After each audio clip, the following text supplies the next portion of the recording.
जाते वक्त में तेरी नीयत ये थी मैं अल्लाह का काम करूंगा, अल्लाह के नबी की सुन्नत को जिंदा करूंगा, लेकिन जब तूने वहां जाके नीयत बदल ली,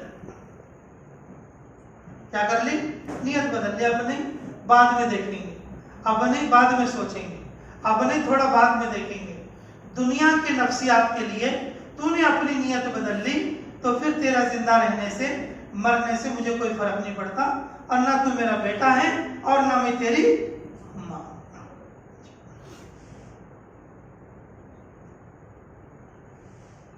मालिक और शरीफ फरमाते हमें रसूलुल्लाह सल्लल्लाहु अलैहि वसल्लम ने एक जमात के साथ भेजा और हमारे ऊपर अमीर बनाया साद इब्ने अबी वक्कास को।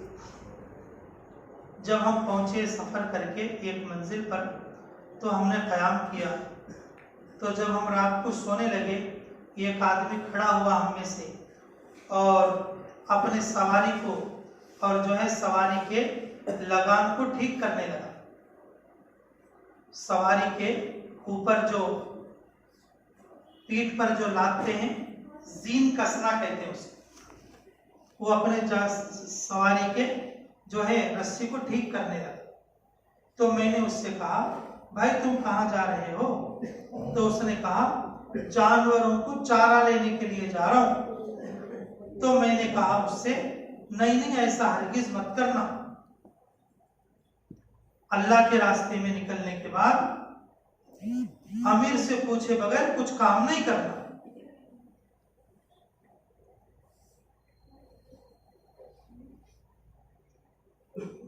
तो हमें लेकर पहुंचे किसके पास?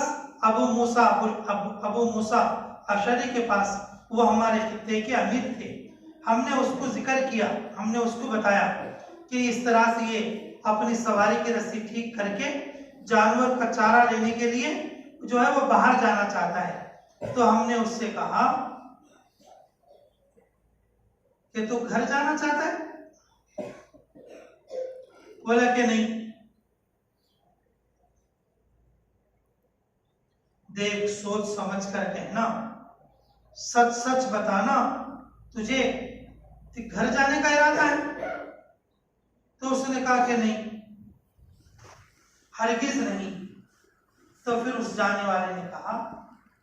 वाले से कहा कि ठीक है, हिदायत के रास्ते पर चलना और अपनी नीयत को बाकी रखना कि तू अल्लाह के रास्ते में निकला है और अपना वक्त सही से पूरा कर। जब वो चला गया,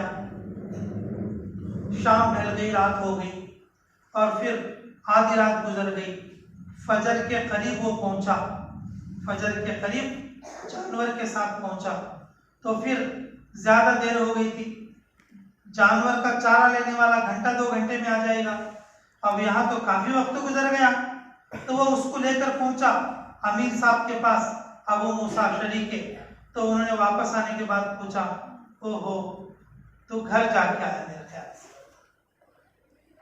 तो आया तो था 6 महीने के लिए, ये बीच में क्यों चला गया था? शायद तो घर गया था। तो उसने कहा कि नहीं नहीं मैं नहीं गया था। नहीं देख, सच सच बताना, सोच कर बता, तेरी नीयत में मुझे गड़बड़ लग रही है। तो उसने बताया कि जी मेरा घर यहाँ से करीब 3 किलोमीटर दूर पे था, ये 3 मील दूर पर था। तो मैं अपने घर भी जाकर आ गया। मैं गया था घास लेने के लिए, मेरा घर करीब था 3 मील पे और मैं वहां पर भी जाके आ गया।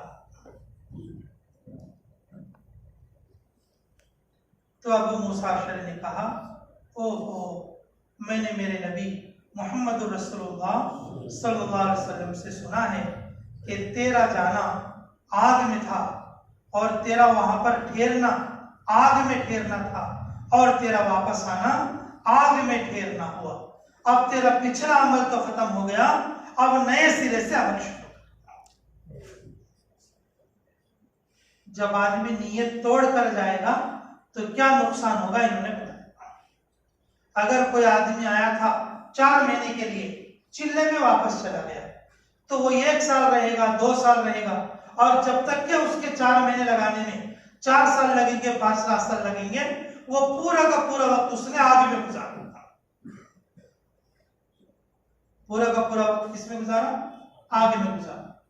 आदमी नियत किया था जमात में कि मैं घर जाऊंगा, हर महीना 3 दिन लगाऊंगा, मशवरे में बैठूंगा, नमाजें पढ़ूंगा, और वापस जाने के बाद उसने अपनी नियत को बदल लिया। जब तक कि वो अपनी नियत पर वापस नहीं आएगा, वो आग में खड़ा है। किसमें खड़ा है? वो आग में खड़ा है, जब तक कि वो अपनी नियत को पूरा ना करे।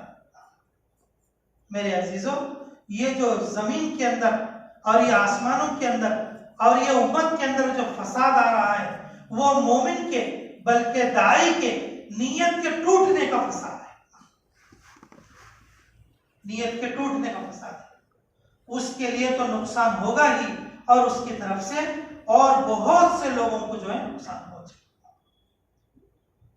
तुम कहोगे, हाँ मौलाना मुफ्ती साहब, ऐसे कैसे होगा? इतना बड़ा फसाद कैसे आएगा? मेरे अजीजों, जब एक ईमान वाला ईमान के साथ रहता है, किसके साथ बोलो? कलमे के साथ रहता है, सिर्फ अल्लाह अल्लाह कहता है, तो अल्लाह कितनी चीजों को बाकी रखेंगे बोलो? 7 जमीन 7 आसमानों को बाकी रखेंगे। ये ईमान वाले के अल्लाह की वजह से अल्लाह पूरी कायनात को बाकी रख सकते हैं। जब एक दाई का नियत टूट जाएगी तो क्या इसका नुकसान पूरे आलम पर नहीं पड़ेगा? बोले क्यों नहीं पड़ेगा? जब एक ईमान वाले के अल्लाह पर पूरी कायनात बाकी हो सकती है, जब एक दाई की नियत टूट जाएगी तो क्या उसका फसाद उसकी जिंदगी में नहीं होगा? उसका फसाद क्या पूरी उम्मत पर नहीं होगा, या पूरी जमीन पर नहीं होगा, या पूरे मुल्क पर नहीं होगा? मेरे अजीजों, इस वक्त में जो कुछ भी फसाद समझ में आ रहा है वो क्या है बोलो? वो दाई की नियत के टूटने का फसाद है। दाई की नियत के टूटने का क्या है बोलो? फसाद। अल्लाह ताला हमें हमारी नियतों को टूटने से हिफाजत करने की तौफीक अता फरमाए। मेरे अजीजों, नियत जो आती है वो अल्लाह की तरफ से। नियत तोड़ता है आदमी शैतान। शैतान तो यही चाहता है कि यह कबूल ना हो, इसकी जिंदगी भी फसाद बने, इसका वजूद भी जमीन के लिए फसाद बने। इसलिए मेरे अजीजों, कि जो जमातों में निकलने वाले घरों को पहुंचते हैं तो अपनी नियतों को संभालो। जब घर से जमात में आते हैं अपनी नियतों को संभालो, टूटने ना ठीक है। इंशाअल्लाह अल्लाह ताला हमें कहने और सुनने से ज्यादा अमलों की तौफीक अता फरमाए। एक मुख्तसर मशवरा है। ये जो मेवात की जमात मरकज के लिए गई थी और फिर मरकज के लिए पैदल जमात आ चुकी है, तो इसके लिए बताओ भाई, कौन सी मस्जिद वाले या कौन से हल्के वाले तैयार हैं? जो जमात पैदल की आई है उसको लेने के लिए कौन तैयार है? बोलो।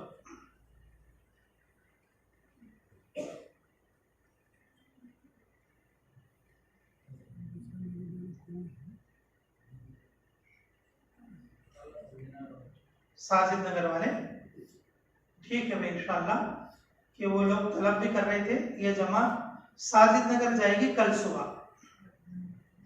जी, आज महीना मशवरा जिसमें वाला उसमें जाएगी जमात, और मेवात की जमात इंशाअल्लाह मरकज में तय थी और मरकज में रहेगी। ठीक है इंशाअल्लाह।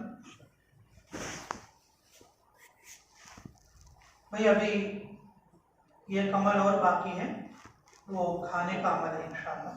बाहर दस्तरखान बिछे हुए हैं और सब लोग इंशाअल्लाह खाना तनावुल फरमाएं, और जितने भी मकामी लोग हैं भाई शब गुजारी के लिए आने की कोशिश करें। शब गुजारी को जिंदा करोगे और जो है शब बेदारी करो। कोशिश करो कि अल्लाह ताला जो है हम सबको शब बेदारी करने वाला करे। ये अमल भी छूट रहा है देखो भाई, और इसको जिंदा करने की कोशिश करें। रब्बना तक़ब्बल मिन्ना इन्नका अंतस समीउल अलीम व तुब अलैना इन्नका अंतत तव्वाबुर रहीम। रब्बना इग़फिर लना व लिइख़्वानिना अल्लज़ीना सबक़ूना बिल ईमान व ला तजअल फ़ी क़ुलूबिना ग़िल्लन लिल्लज़ीना आमनू रब्बना इन्नका रऊफ़ुर रहीम। ऐ अल्लाह हमारे गुनाह माफ़ फरमा, हमारे खता दरगुज़र फरमा, हमारे जुर्म अज़ीम को माफ़ फरमा। ऐ अल्लाह एक बड़ी जमात उम्रे के लिए निकल रही है, अल्लाह उनके निकलने को कबूल फरमा, उनकी दुआओं को कबूल फरमा। अल्लाह जाने में, अल्लाह आमाल अहकाम के पूरा करने में, वापस आने में आफियत अता फरमा, कदम कदम पर तेरी इयानत फरमा। ऐ अल्लाह जो जमात पैदल आई है, इस जमात के आने के लिए इंतहा कबूल फरमा, इस जमात के हर साथी को कबूल फरमा। अल्लाह इस वक्त में 2 जमातें हमारे शहर में मौजूद हैं, अल्लाह इन दोनों जमातों की दुआओं में हम पूरे शहर वालों का हिस्सा नसीब फरमा। ऐ अल्लाह सही रुख पर, अल्लाह सही तरीके पर मेहनत करने की तौफीक अता फरमा। अल्लाह हर एक को मेहनत में और हिस्सा लेकर अल्लाह सही रुख पर मेहनत करने की तौफीक अता फरमा। जो मेहनतें हो रही हैं अल्लाह उसका अच्छा असर हमारे लिए अता फरमा। हमारी तमाम उम्र की हर जायज़ दुआओं को कबूल फरमा। रब्बना तक़ब्बल मिन्ना इन्नका अंतस समीउल अलीम व तुब अलैना इन्नका अंतत तव्वाबुर